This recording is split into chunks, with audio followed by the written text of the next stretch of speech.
ce sont des mots qui trouvent un écho particulièrement tragique. Un mois avant sa mort, Faustine Nogueirotto, ancienne candidate de la Star Academy, se livrait à cœur ouvert sur son compte Facebook, au sujet de ce mal qui la rongeait depuis beaucoup trop d'années. La nouvelle a eu l'effet d'un cataclysme, samedi 30 janvier. Faustine Nogueirotto, ancienne candidate de la 6e saison de la Star Academy est décédée à l'âge de 31 ans, comme l'a annoncé un proche sur les réseaux sociaux. Depuis plusieurs années, la jeune femme au regard azur souffrait de 2 pathologies encore trop méconnues. Comme elle l'expliquait à Nagui en 2016, lors de son passage dans N'oubliez pas les paroles sur France 2, j'ai 2 pathologies rares, dont on n'entend jamais parler et c'est un vrai enfer à vivre au quotidien. Il n'y a pas de recherche en France et il n'y a pas d'avancée, déplorait-elle alors, au bord des larmes, implorant Nagui de mettre en place un spectacle musical pour réunir des fonds.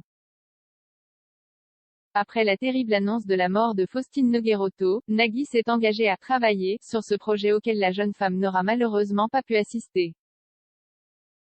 Un témoignage déchirant pendant 10 longues années, la jeune chanteuse a dû composer avec ses 2 pathologies, l'encéphalomyélite myalgique et le syndrome de Gouge-Rosjögren.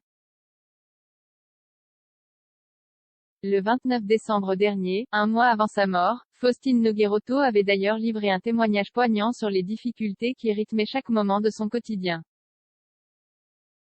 Notamment sur la sensation, insupportable, de l'eau de la douche sur sa peau. Je me suis déjà dit, je suis folle d'aller me doucher dans cet état, je vais le payer très cher, mais j'y suis allée quand même. J'ai déjà dû me passer de douche pendant des mois, et on m'a déjà douché, écrivait-elle, à bout. Et de poursuivre, nostalgique de cette époque où un acte aussi banal du quotidien ne lui était pas si éprouvant à mener, il y a 10 ans, je me séchais les cheveux après la douche, je me maquillais, je lissais ou bouclais mes cheveux après la douche. Je chantais sous la douche, je souriais sous la douche. Je vivais tout simplement. Un véritable enfer qui a pris fin le 29 janvier 2021. On m'a indiqué à l'instant qu'elle avait demandé l'euthanasie en Belgique.